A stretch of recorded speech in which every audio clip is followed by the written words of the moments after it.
Hello, this is Amy Landau from North Shore Acupuncture Center.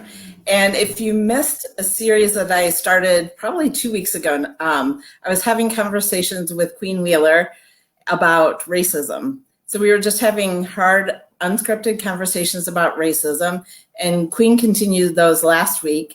And today we have some new guests.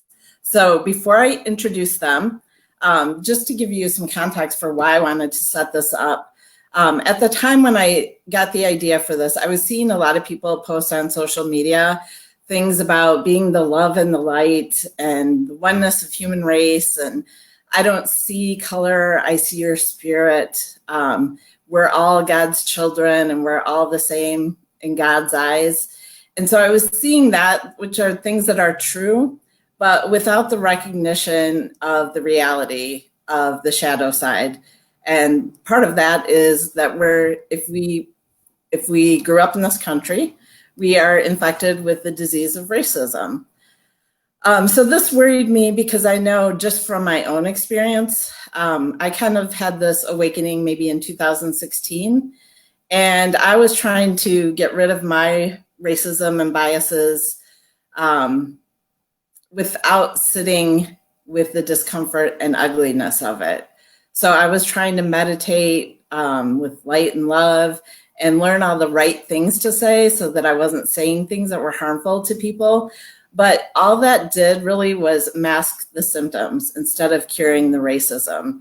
And all that does is make me more dangerous to people of color because I'm masking my racism, and it's easier to hurt them that way. So I just saw that maybe people were going down the same path that I had gone, and I realized the issue. And you guys know I'm a Chinese medicine practitioner, so I'm all about getting to the root cause and not putting Band-Aids on the symptoms. So I felt like maybe we were putting Band-Aids on symptoms here, and I wanted to bring some people together to talk about that. And so right when this was happening, Malik Turley posted this post from Harry Pickens, who I had never heard of before, and which is, I should have, because if you haven't heard him play the piano, you have to. So make sure you do that after the conversation, not now. But he articulated what I couldn't say because he has experience I don't have, but it was exactly what I wanted people to hear. And I'll talk about that in a minute. And then you might have seen Sonia on my podcast before, or Facebook Live, whatever this is. I saw a post from Sonia too that showed that she was working through her own racism and using her tools to unpack that and see how she could impact the world. And then I listened to another Facebook Live. If you don't follow Mia Park, you should. And Yoli was the guest, and Yoli was talking about this specifically in the yoga and wellness world. And the things that Yoli was saying were making me really uncomfortable and a bit defensive at times. And so I knew she was getting right to the heart of things then, right? So I feel so excited that you guys are all willing to join and have this hard conversation live. This is not scripted, so we didn't talk about what we were going to say. I had a long list of questions. If you look at Harry's post, it could be a book in itself. So we're just going to see where this flows. But I will have Harry start first. And I'll say in the post, what really stuck with me the most is he called out, Harry has a very involved spiritual practice and has developed that over years. And so he understands the light and the love, but no matter, he describes reality as we're all kind of Russian dolls. So we live in these different planes. And so he can be at that spiritual level and be enlightened and have that beauty. But there's also our physical bodies and our emotional bodies as well. And no matter how enlightened he is, when he goes down to the store to buy milk, he is a Black man in a Black body. And there's just a reality of that can't be ignored. So Harry, if you could start, just share a little bit more about what you wrote in that post. And First of all, thank you, Amy, for bringing me on with this for this conversation, because it is an important conversation for us to have. And the whole notion of spiritual bypass is not limited to race. I want to start with that, because the idea of spiritual bypass is trying to run to the light to escape the dark, right? And what I mean by that metaphorically is any emotion that is not joy or fulfillment or happiness or bliss or whatever that we experience in our body, we try to run away from.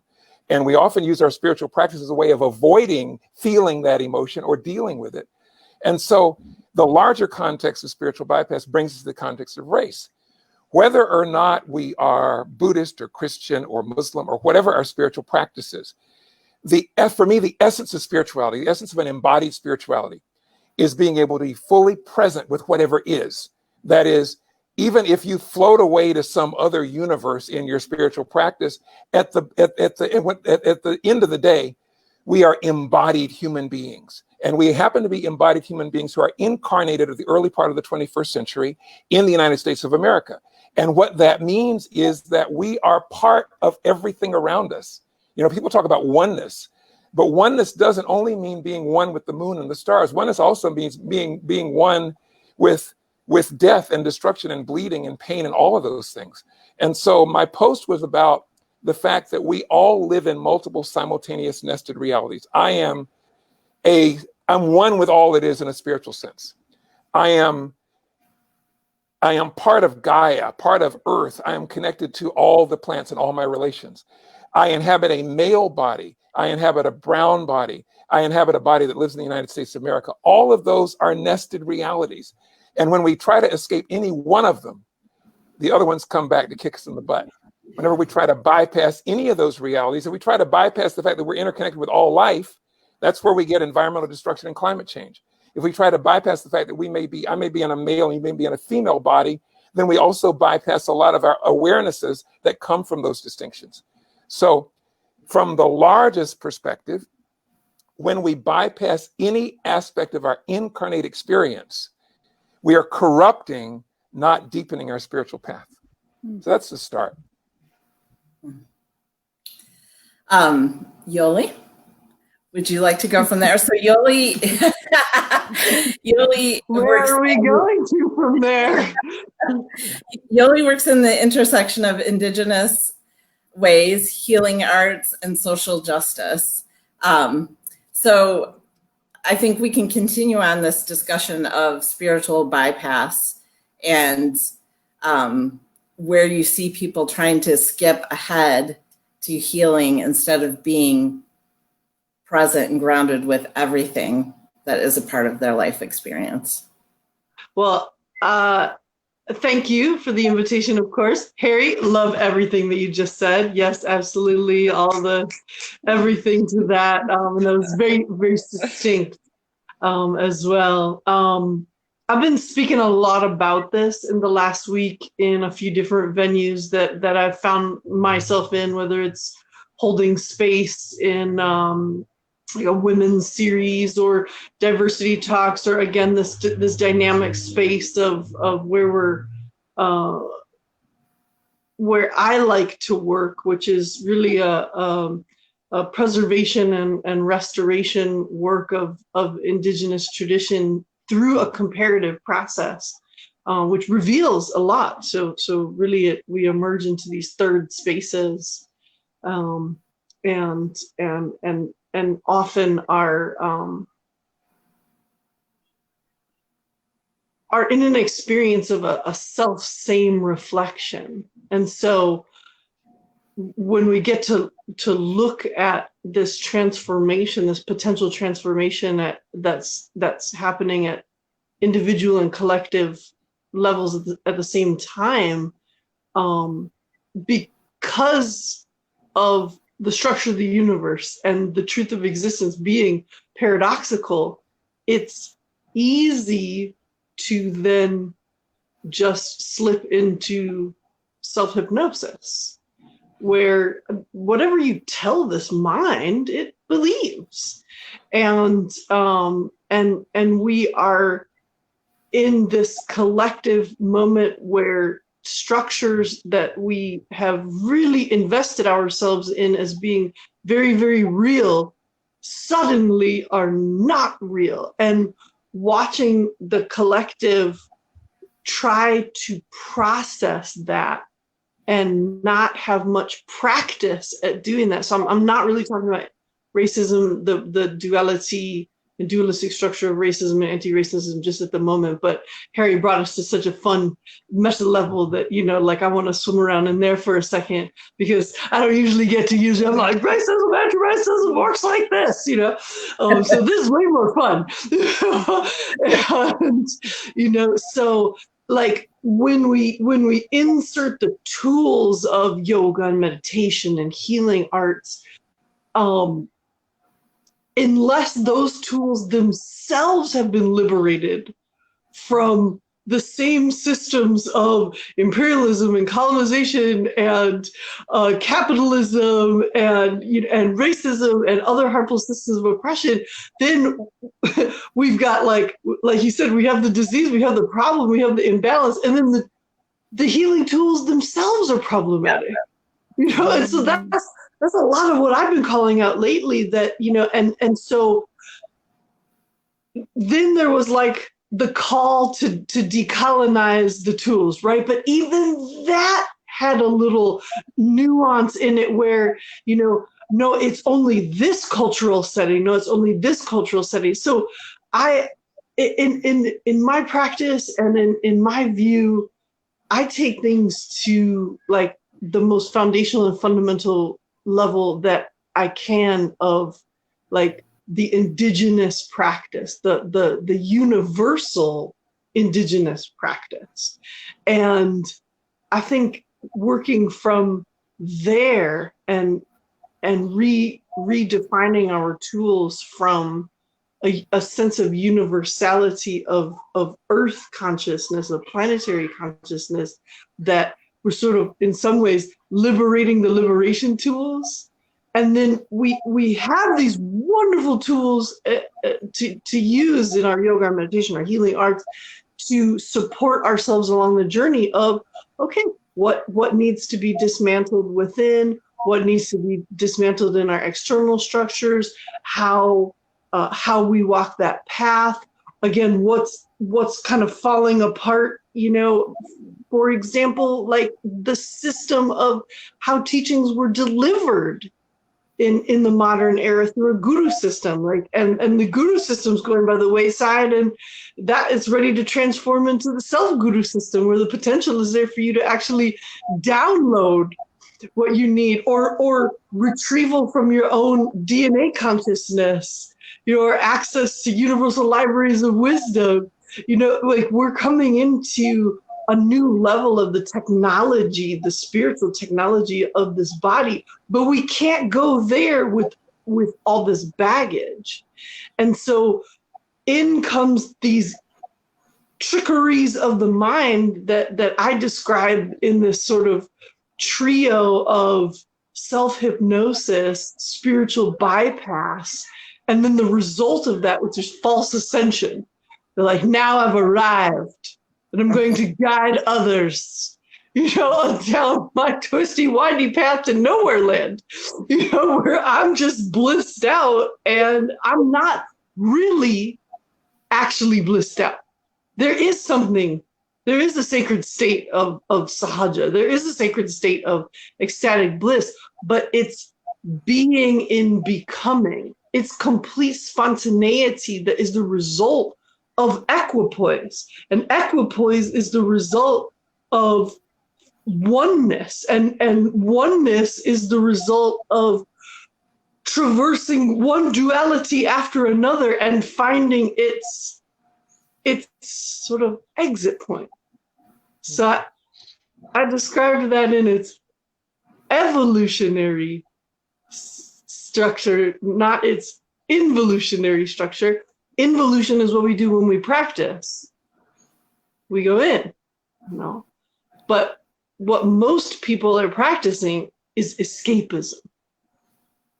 And it might be through disassociation, and it might be through self-hypnosis, and it might be through, a collective consciousness of just ignoring the issues, or partial knowledge, which is worse than pure ignorance. Pure ignorance, you can still educate. Partial knowledge, you have to uneducate to educate. It's a lot harder work. So I'll just pause there. So Sonia, you've grown up in this world your whole life, and have been exposed to different people in the wellness world just because of the work that your mom did and that you do. Your mom does, not did. So how have you seen this escapism and others, and what are some of the warnings for you?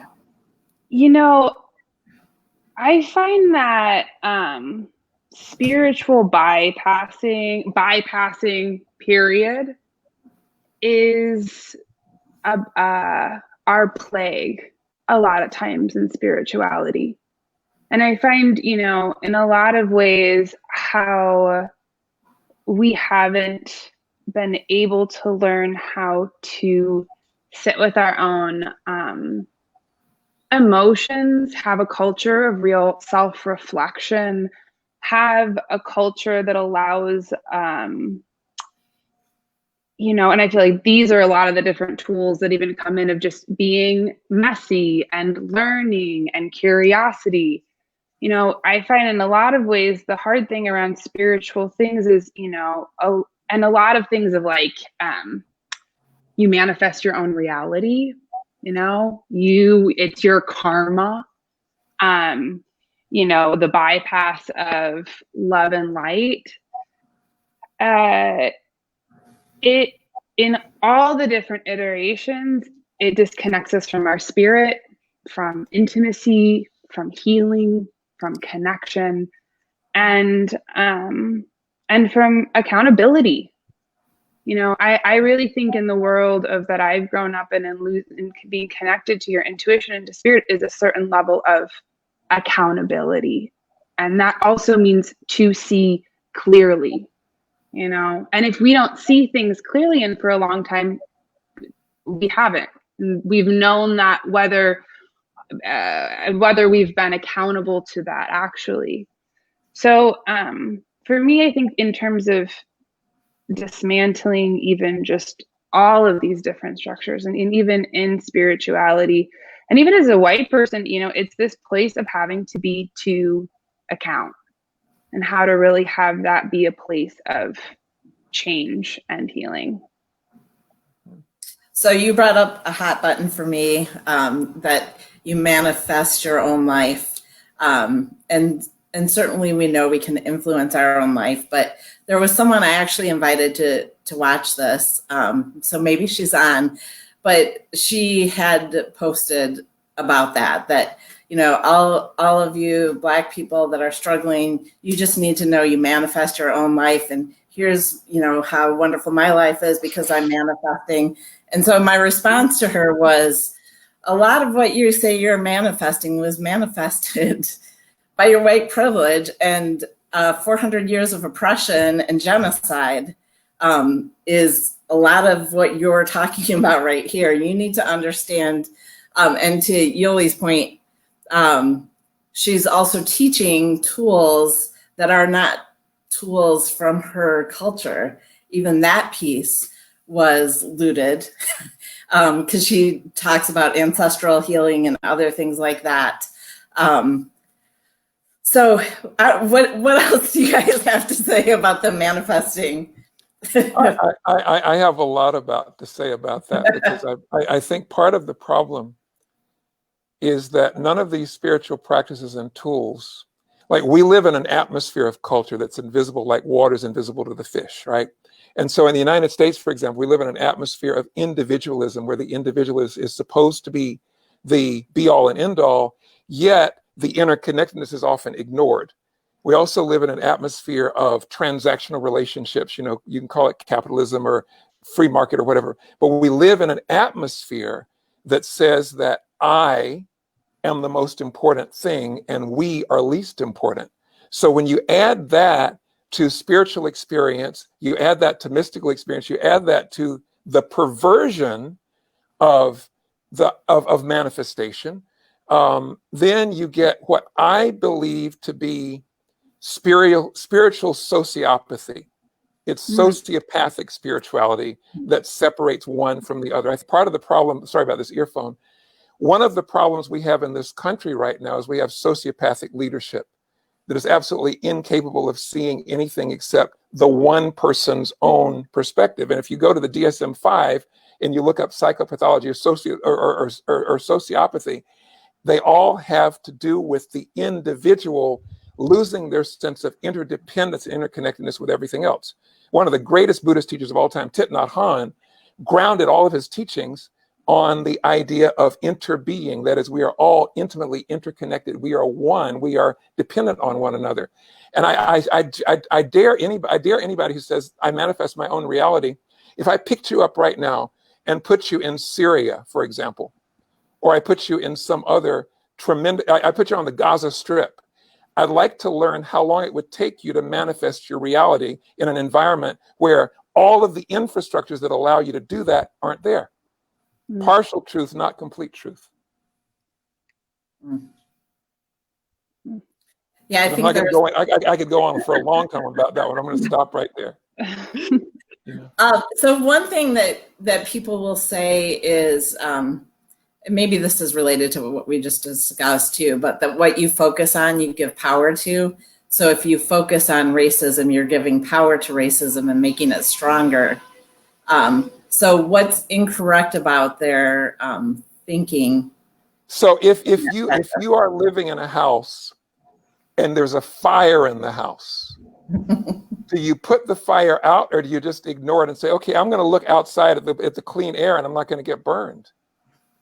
That's again, I'm not going to dumb it, but that's pathological detachment from being incarnate in a physical body and connected with the physical world. We can't wish. I mean, consciousness is the foundation of everything, but we also live in physical bodies which are subject to physical laws. And this doesn't absolve. I mean, I don't buy the philosophy about racism, like only white people can be racist, only black people can't. I don't buy that at all. I think we all have our own individual responsibility. We're all molded in different ways by culture. However, to have if that person who manifests their own reality, if their newborn baby falls or gets hurt or gets burned, they are going to naturally feel the compassion to want to help them. They're not going to turn away and say, "Oh no, that's your problem. Let me meditate and and go to the light while you bleed to death." But if we're all related, then we're all responsible for one another as well. Yeah, I think Harry's speaking to something really important, just as because I know largely the audience, and I don't know if we're all in the Chicagoland area or all on the North Shore or what have you, but no, we have Kentucky and New Orleans right now. Okay. So here, so I'm in Evanston, Illinois, and this was a town that was founded by abolitionists, and every abolitionist also had Black people working in their homes as domestic workers. This is a place that has always professed itself to be ahead of the national curve in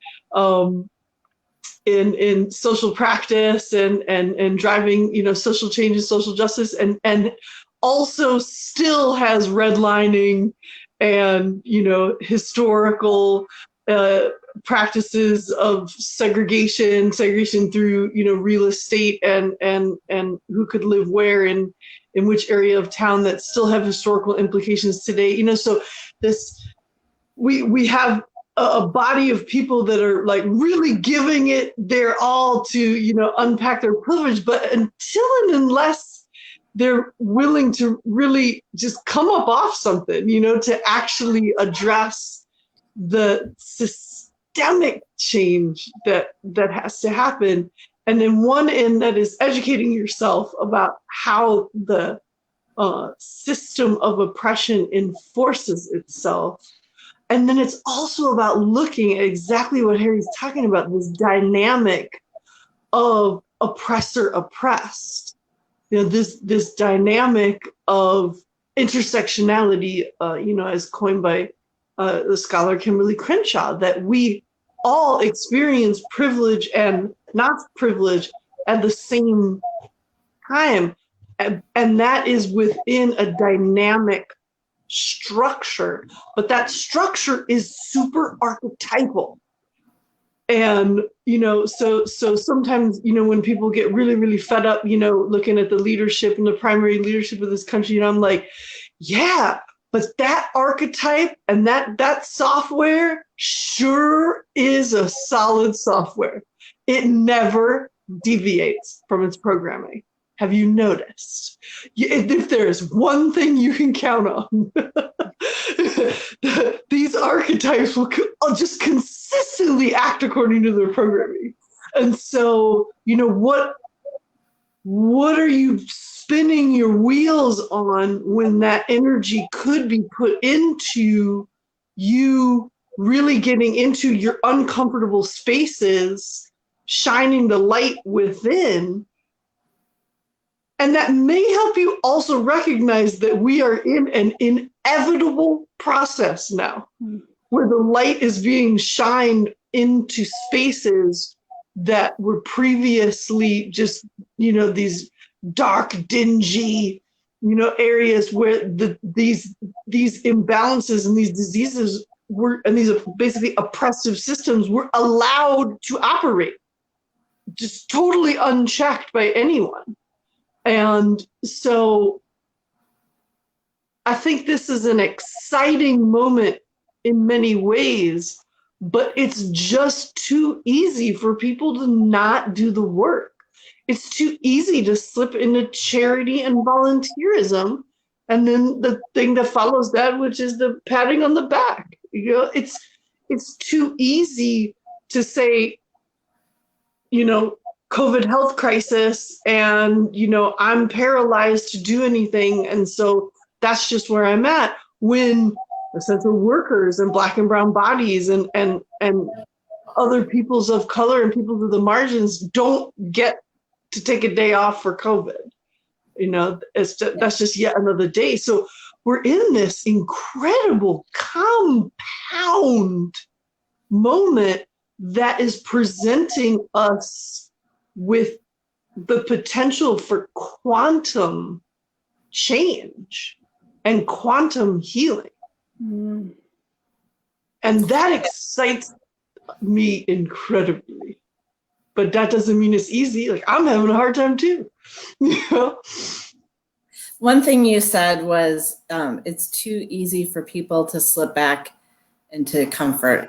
And that is one of the ugly truths that I was acknowledging with myself when I talk about what my values are. If you ask me what my values are, I have these high ideals, equity would be one of them.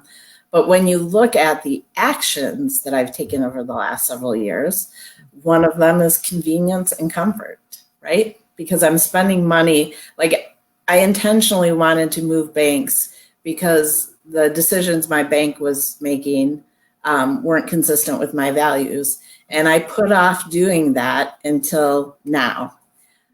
So I was saying one thing, but my actions were actually showing that convenience and comfort is actually something that I value. So Sonia, I don't know if you can talk to this too. Do you have any practice where you found helpful to check in with your values and what you say and believe in your actions and keeping those consistent? Yeah,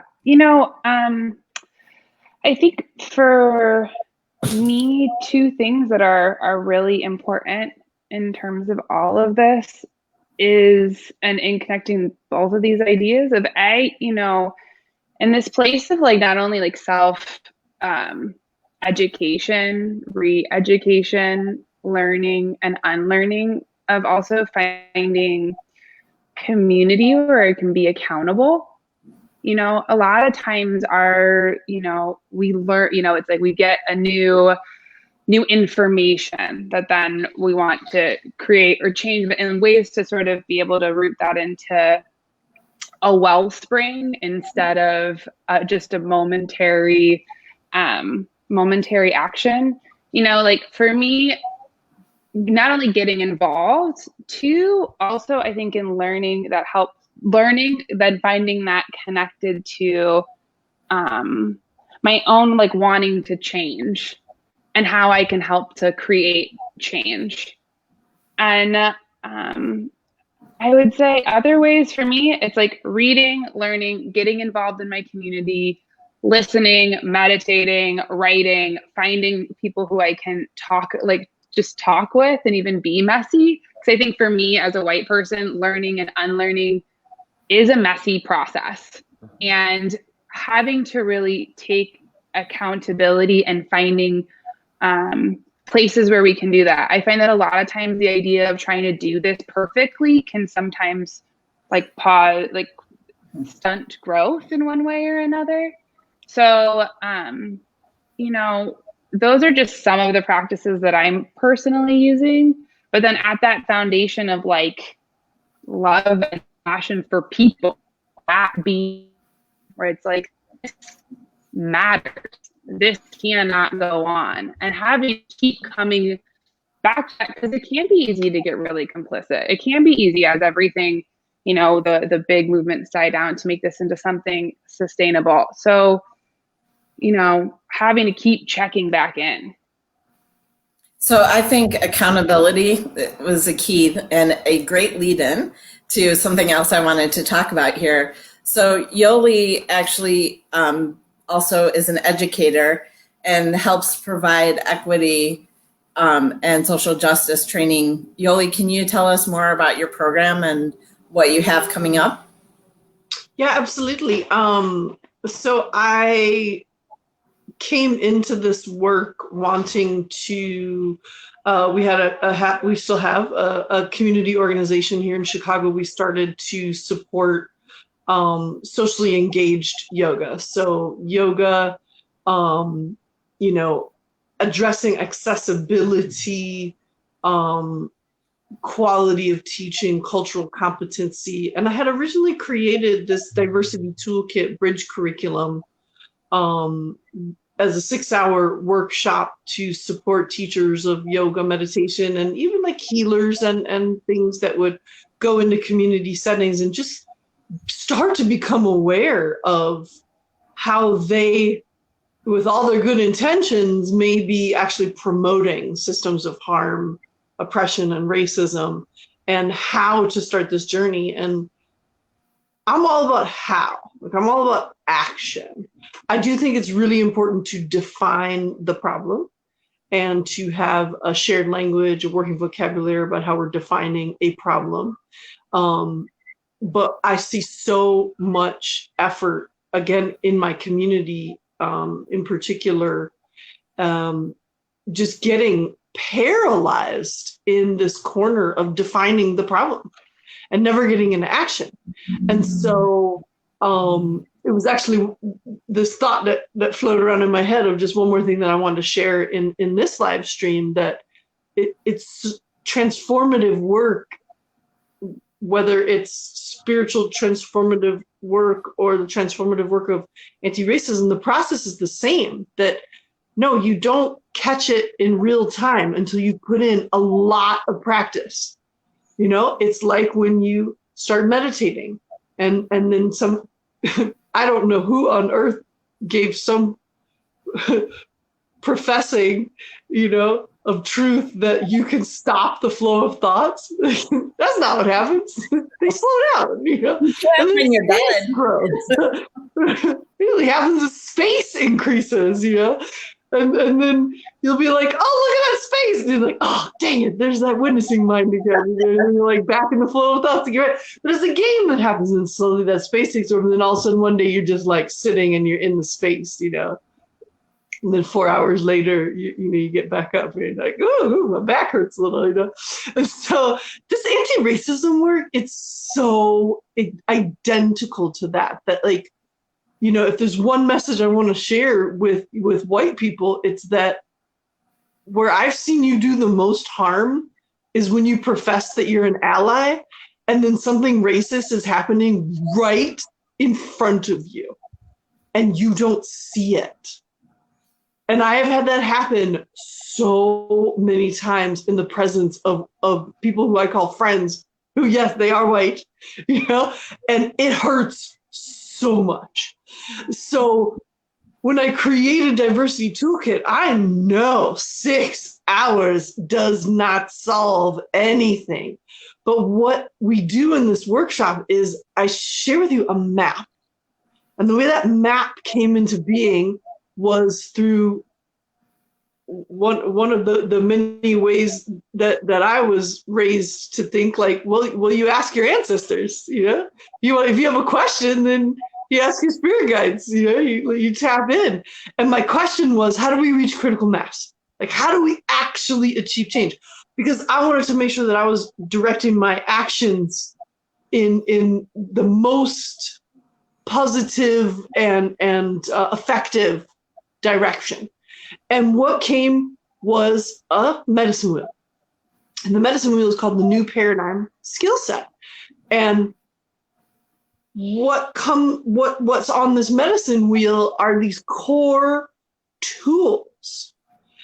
And the tools are in an order, but it's a wheel. So they're actually not, they don't have to be in an order.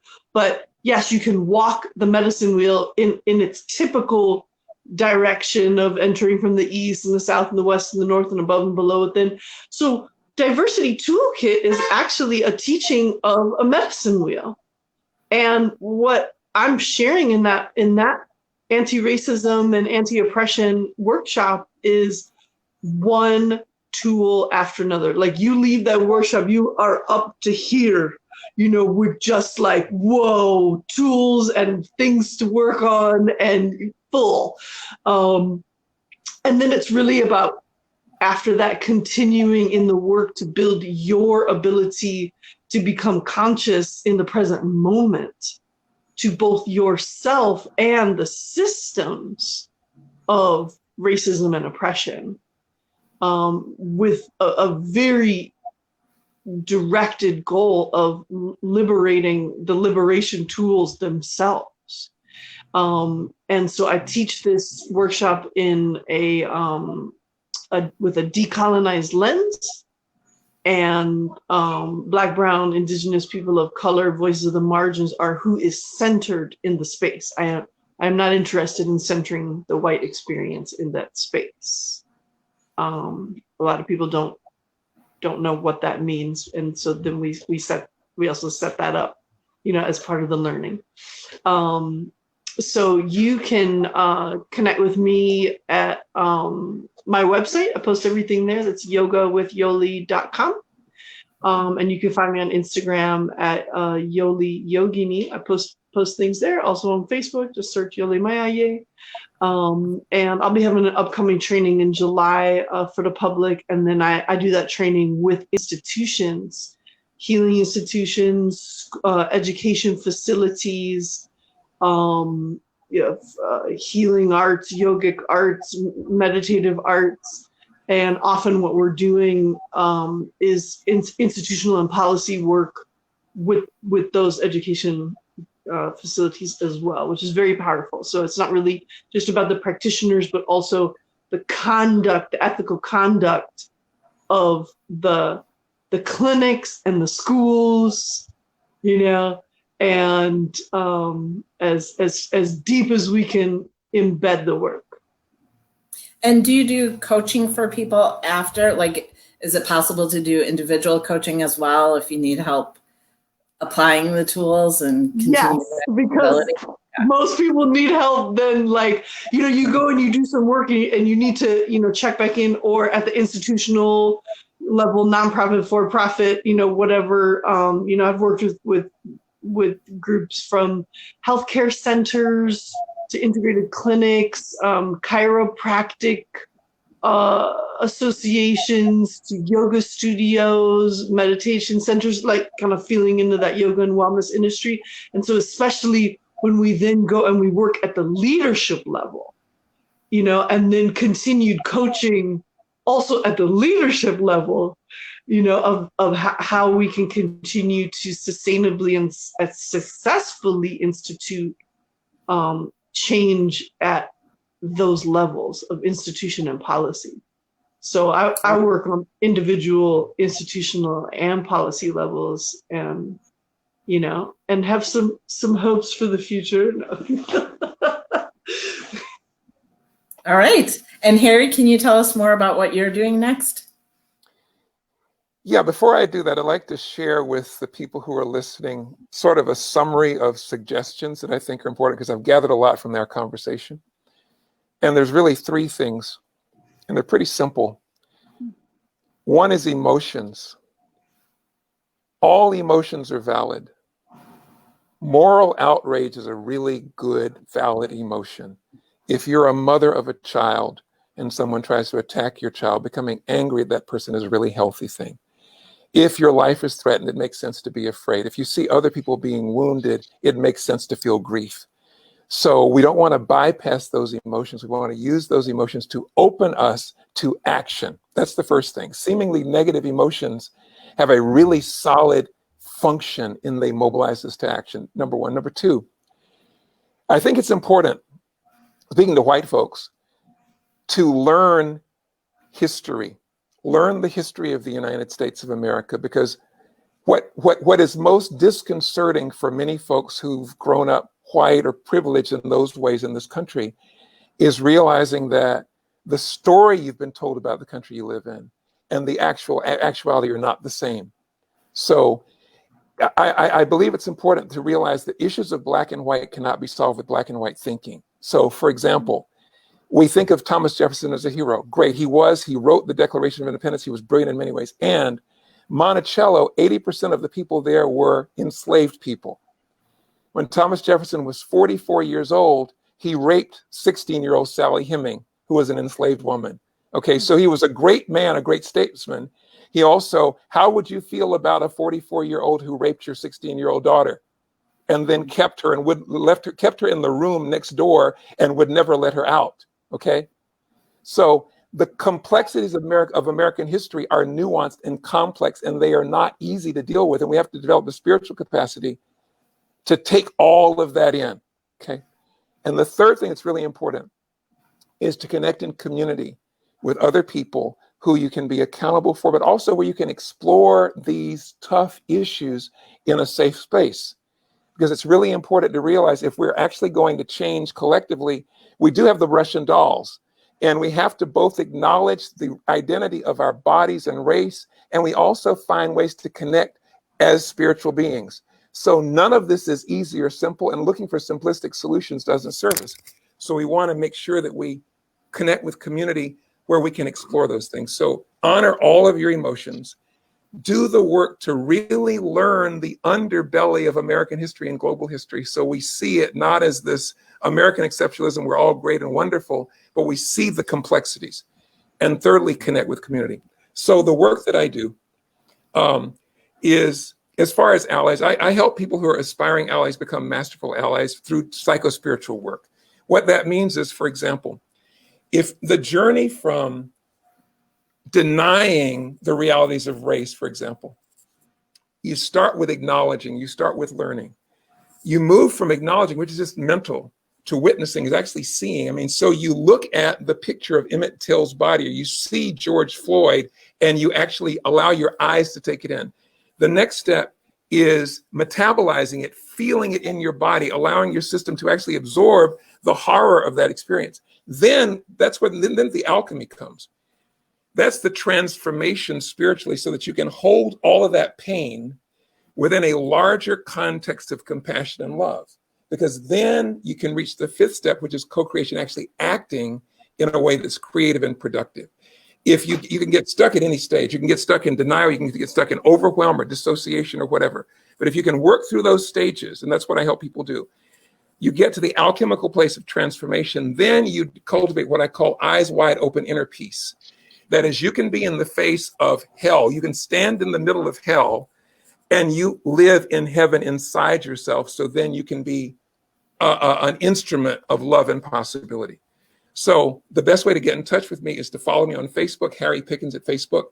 I'll be announcing and talking about courses and those kind of things later, but that's the essence of what I do. I help people go through those stages so they can go from having a curiosity to actually having embodied empathic experience, grounded in spiritual truth, but also based on keeping your eyes wide open. Beautiful. So, yeah. So just to share, I think that this is where I made the mistake, and this is, well, one of my mistakes. That's why I really wanted to have them talk about this and emphasize this. I would say maybe my perfectionism got in the way. And so I didn't want to show that ugliness to the world. So when I became more aware of reality, I sat at home and read a bunch of books and tried to internalize things and try to figure out the right way to say things. But you can't ever learn, as Yoli said, without taking action. Learning requires action and mistakes and growth. So I would strongly, strongly encourage you to work with Yoli, work with Harry, work with Queen. Maybe there's someone else that resonates with you the most. But I would definitely look at, if you're watching me, you probably are going to want someone who's looking at it from a spiritual perspective as well, though, not just a data type of tool. So, working with one of these guys, I don't think you would be listening to this right now if you didn't want the spiritual piece as part of it in the healing. So thank you very much. Thank you for all joining and having these conversations. And again, I posted in the comments how you can follow Harry and Yoli. And so make sure you reach out if you're interested in getting to be a part of that training. Yeah, thank you so much for your, yeah. I have one more question. So when we were seeing where people are from, we have people on from North Carolina, California, Idaho. So are your trainings going to be things that are available to people outside of Evanston or Louisville? Everything I do is online and virtual. Okay. I'm still sheltering in place because we as a country haven't figured that out yet. So it's all online. Okay. I also want to have a shout out. Sonia, I'm a major fan of your work and your mom's work, so thank you for being here. Yoli, thank you for showing up and being who you are and sharing what you're sharing. And Amy, thanks so much for the invitation. It's been really beautiful. Yeah, thank you so much. It was wonderful. I mean, just to sit in such greatness. Thank you so much. Yes, friends, this is a pleasure. I enjoyed this conversation greatly, and I'm walking away with my own things to ponder, which is wonderful. And yes, I've made the pivot to the virtual verse because that's where we are right now, and that's really the way I think to continue to support the rapid change that's happening and make things more accessible. So yeah, I've retooled Diversity Toolkit to be an online training, and some of my other work as well in my clinical practice, and work with women's health and things. Everything's gone online. So I'll see you from my living room. So I mentioned at the beginning, this was actually, I think, the 13th conversation, hard conversation about race. So if you missed the previous ones, you can go to hardconversations.live and catch those. And this will be downloaded to that YouTube channel as well. So if you want to watch it again and pause it on certain things, make sure you write some notes. That's good to do. But again, thank you. I really appreciate, I was so starstruck to have you guys all come on because I'm just so excited about what you share and how you show up in the world. So thank you. Thank you. Thank you very much. Thank you so much.